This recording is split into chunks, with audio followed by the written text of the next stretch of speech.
Okay, it's day 96 of this yellow onion germination experiment, and there's a big problem. Day 94, we noticed a lot of mold. 2 days later, 48 hours later, see some wilted leaves on plant number 1.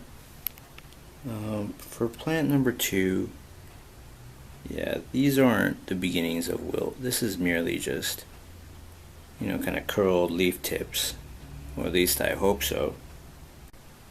So this is bulb number 1. It still smells fragrant when I lift it up, but you wouldn't be able to tell just by looking at it. But there are some new healthy roots and some that aren't doing too well. This thing is just a disgusting mold farm, and I'm wondering if the mold is finally killing off the shoot system, causing those leaves to bend over like that. So I think I'm basically ready for a transplant, but I have to peel away and get rid of some of this mold and dead material. I'm also kind of worried that maybe having these in direct sunlight all day might be doing them in. All my other garden plants have basically wilted under the intense sun. It's June in San Diego and the humidity's low. This is the root system of bulb number 2. It's doing quite well. Any roots that are white and elongating, like this one, are doing good. And there's still some ongoing problems with mold, like there. The top of this peel is all leathery and it's got a lot of airspace in it. That's a patch of black mold. So I'm thinking of quitting this hydroponics and just planting these in soil. With the mold problem, I'm kind of afraid to let these just soak in water permanently. But the shoot system looks pretty robust. Okay, if you've watched any of my other plant germination series, by now you should be familiar with this kind of pot. It's a self-watering plant spa. So I took the sticker off. It's a self-watering plant spa, 15 inches in diameter or 38.1 centimeters. So these kinds of pots were designed to prevent drowning, so to speak, of plant roots. Meaning if plant roots are completely waterlogged, they have a tendency to just die because they can't have any gaseous exchange. They need free gaseous exchange of carbon dioxide and oxygen with their air, even if it's not all that much, even if it's 100% humidity all the time. They still need gas exchange. Now in a hydroponic system it is possible. I've seen videos of roots growing down and using up the water to not rot, but I think the plant roots basically adapt in certain regions to do the gaseous exchange, while the immersed roots basically somehow survive even though they're only uptaking water 24/7 without any gaseous exchange. So I'm not too sure on how the science works there, but this is basically a good system that I've had work pretty well for my other project. So at the bottom there's this water tray that you can fill up with a lot of water.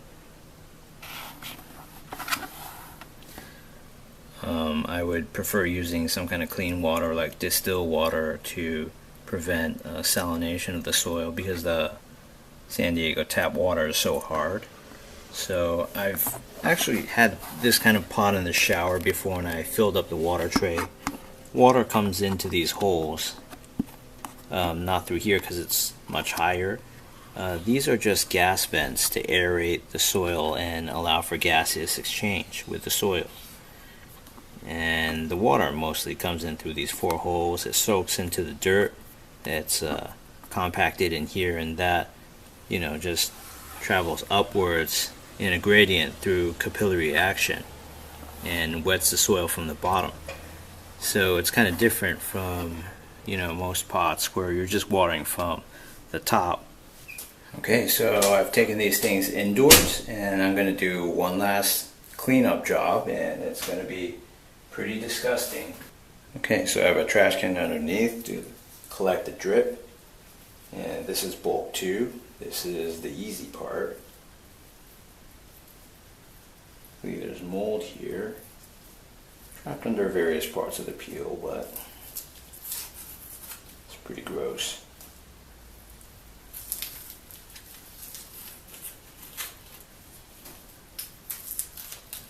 So this green stuff underneath looks really alive and well, and you know, this middle layer in between, it looks like it's just primed for rotting. And in doing this, I'm probably spreading some mold around, but you know, this looks just beautiful underneath. Looks like a new suit, essentially.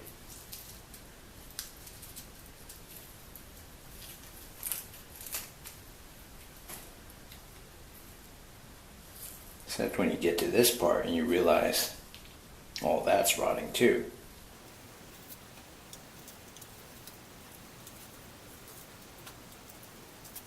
This is almost like lettuce.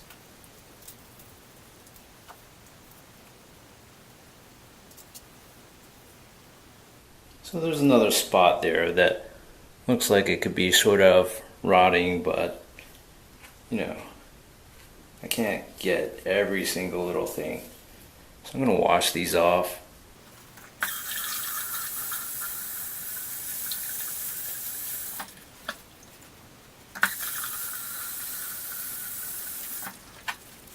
So look how beautiful this looks. This is a nice close-up, you know. It kind of has wrinkles like lettuce.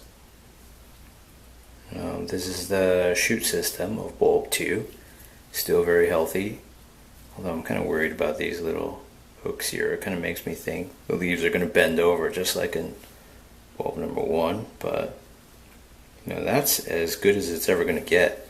So I can't wait to just plant this in soil in a few minutes.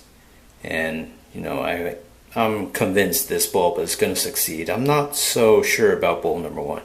But anyway, I'm not going to put this back on that old water container because it has sharp edges and might cut into this bulb and inoculate it with all sorts of nasty mold. So I'm just going to leave this like this, and you know, there's really no point in doing a million hydrogen peroxide treatments because it's just going to keep molding over anyway. So I'm just going to do the transplant and hope for the best. Okay, here's bulb number 1. Yeah, it's pretty nasty, so I'm going to do the exact same thing. I just poured out all those hydroponic solutions into the sink and kind of rinsed the sink. You know, they're filthy. They kind of had this, you know, precipitants at the bottom. I didn't look too closely as it was swirling down the drain as to what those are, but you know, let's just get started with bulb number 1.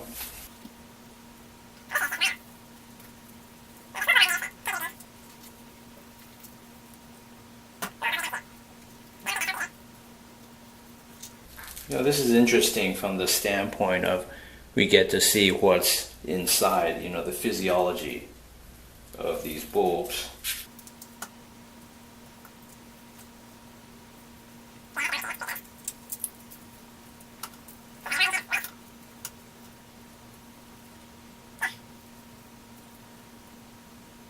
Okay, so I think this is definitely 2 plants, and that's how this works. If I were to dissect the other bulb 2, I would get 4 plants out of that.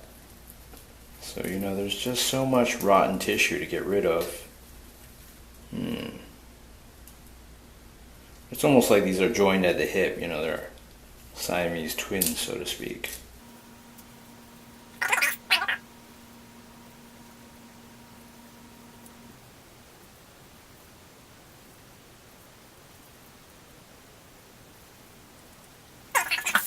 Okay, so this is what the final product looks like. Let's get a closer look. So although this washing and peeling experience has been quite vile, it has been educational, and as you can see, bulb number 1 has been reduced to that. It's still 2 bulbs. It really resembles green onions. And this bulb number 2 has shorter, much healthier foliage. It has what I believe to be 4 plants. That's why this bulb is so, you know, big and bulbous. And it has much longer roots. The hydroponics were working to a degree, but I believe the moisture was just too much, and there was just way too much rot. So we'll see how these do in soil. So that's pretty gross. Pretty much tell that these browning roots here are probably gone. There's always new roots coming out though, so plants are robust, they can regenerate a lot, and these few new roots will be basically the salvation of this bulb, bulb number one, and the rest of it just looks like a bunch of, a stub of rotten lettuce basically. And here's a look at the root system of bulb number two. It's a lot more healthy, but if I'm not careful, mold will start creeping in again. But since these are going into dirt, I think that's a more natural environment. It won't have as much to worry about. I don't know how bad the mold problem will be underground, but there's a lot of native bacteria in those compost soils. There are bugs, those springtails. So I had a huge problem with those before in my other 3 plant experiments, and perhaps they'll fulfill their role of eating decaying organic matter and help mitigate all this rot, kind of like maggots do with dead flesh. It's day 101 of this yellow onion germination experiment. So I did a transplant. I didn't show the footage for that. It was a big mess basically and very tedious. But I got these into a big, 38 centimeter diameter pot. It's a plant spot pot, just like for my other plant series. And what I've done here is I've planted the bulbs from bulb 1 here, and bulb 2 goes here. So bulb 2, as you can see from the previous footage, it's all wrapped together in what looks like a big lettuce wrap. And it had 4 bulbs inside, which is a rare occurrence because my father, who's a much more experienced grower than I am, I basically didn't start getting experience until this year. He said, usually onion bulbs have 2, like this one, and sometimes 3 if you're lucky, but this one had 4, which I was calling bulb 2. It's very robust. So those are still doing great. Tips are kind of yellowish on this one leaf. The others seem fine. This is a monocot, and I can't really tell which side is the underside of the leaf.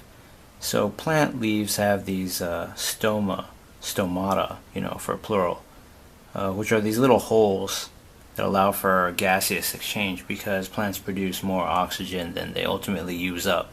They do use oxygen too for respiration, just like we do, to generate energy from the carbohydrates they have stored, which they make themselves, unlike us. So basically, most plants, if you look at sweet potato, for instance, it's going to have all the stomata on the underside to prevent evaporation as quickly, and you need a large surface area for any kind of a gaseous diffusion to work. So I can't really tell which side is the underside of these leaves. I just have to assume that the stomata are evenly distributed all over these leaf surfaces, and they are long, thin, and hollow. So in bulb number 1, it's produced these 2. This one isn't doing as well, but this occurred before the transplant on these 3 leaves, 4 in fact, sort of dying. It's fair to assume that this tissue here isn't going to resurrect itself. Well, it's kind of interesting that it's green here. So I don't even know what the deal is.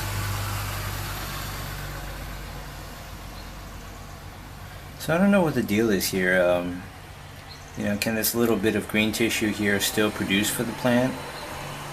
Does it even have active fluid connections that can go along this length of rotten dead tissue to go here and supply the plant with carbohydrates? Or more importantly, can water even get to here? I would say the answer is no. So I'm going to go ahead and cut these off with scissors, and we'll see what the leaves look like inside and what happens to these wounds. Okay, so here goes. I'm right-handed, so I had to switch hands. I'll cut right there. Okay, the wounds are juicy. We'll zoom in more on that later, but it looks like there are several holes inside, you know. It's not as airy as I'd imagined, but it is full of airspace nonetheless. And, you know, we'll try cutting here while preserving the maximal amount of healthy tissue. So I got a little bit of that juice on my scissors as well. And we'll throw away the dead parts as soon as I'm done with this. Okay.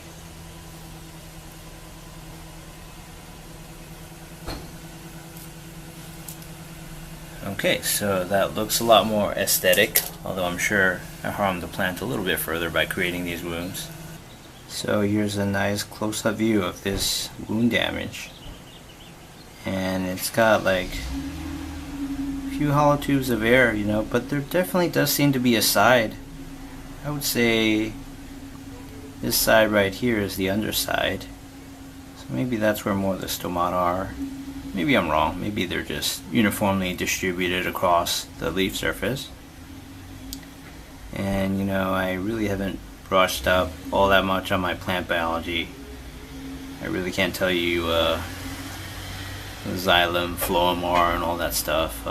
Not that that's super important if you're just here to learn more about how to grow these plants properly.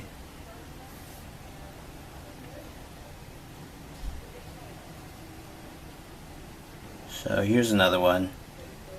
You know, it's sort of like celery, but hollow on the inside. And this one looks a little different, you know. They all have airspace. This one just seems to have two compartments and kind of a bent edge too. Let's see. Yeah, this one, the holes are kind of on one side. Now I'm going to talk about the amount of sun these plants should receive. So from what I've read on the internet and, you know, per my father's advice, I moved these back into the sun. I previously had them over here if you watch my honeydew series, and I had my honeydew over there. So they were basically in shade the entire time. I mean, they don't have all this foliage extending everywhere in all different directions like these vines do. And they're definitely not a shade plant according to everyone else, like this ginger, so they don't need to be in shade to be healthy. In fact, I think they'll have problems thriving if they're in shade all the time. So I moved them out here where this position receives roughly the most amount of sun. And based on how these leaves look, they're sort of like, you know, succulent leaves. They're optimized for receiving sun in any direction, so they don't need to play that phototropism game, you know, as these vine leaves do, where, you know, they have to constantly grow these petioles on, say, one surface. If it grows on this side, it'll make it longer, and it'll bend, you know, the whole leaf that direction. They don't have to constantly move to face the sun. So that's the advantage of these plants. So based on that feature, you know, I think these are adapted, evolutionarily speaking, to just soak up as much sun as possible for growth. And maybe that's kind of why they haven't really developed all that much. You know, I would say that's wrong, actually. You know what the thing is? This bulb here has died and kind of stagnated for the time being. I mean, it still has this great leaf here. This bulb, you know, kind of has a funny configuration. It just has 5 and a 6th leaf right there in between coming out. So it's kind of like a human hand. It has 5 fingers, so to speak, extending all along one linear axis. It seems to be doing better. And these 4 bulbs, they seem to be getting more robust. This is the only thing that worries me, but you know, with all this transplanting I did, some damage was inevitable. And there's also the thing that these 4 are still wrapped in a bulb that has just 1 layer or 2 left that could potentially rot a little, although it's not a fleshy layer, you know, it's just kind of like a dried lettuce wrap. So, you know, I actually think that's going to be okay. The other thing that I haven't done yet is water this plant spot system from the bottom, so that's the order of business right now because I only watered from the top kind of half-heartedly, and that might have been enough, and this plant was in the shade for the better part of a week, reacclimating to its new soil conditions after being not transplanted but planted, period. So I'm gonna water now from the bottom of the plant spot tray. It's customary per the instructions of these pots to water from the top for the first week and then continuously top off the water from the bottom. Here's my watering apparatus if you haven't seen it. It's just a big plastic 2-liter jug with a conical tube kind of slashed like this diagonally for easy pouring out of this end, and it's taped and wrapped up with a little bit of plastic there so it's watertight. So I'm gonna go ahead and water from the bottom. So here's the water tray.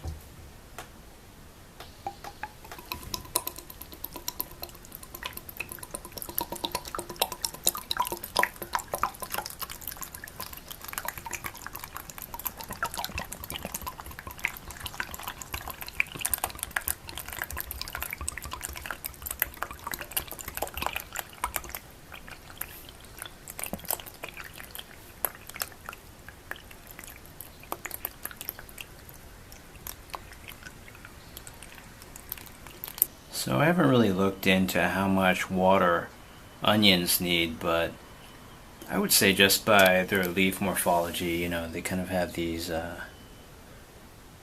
like succulent appearance, morphology kind of leaves, so anything that has leaves kind of like succulents shouldn't need all that much water. It doesn't seem to have a lot of surface area, so it's not going to be a water hog like say this plant over here or my honeydew.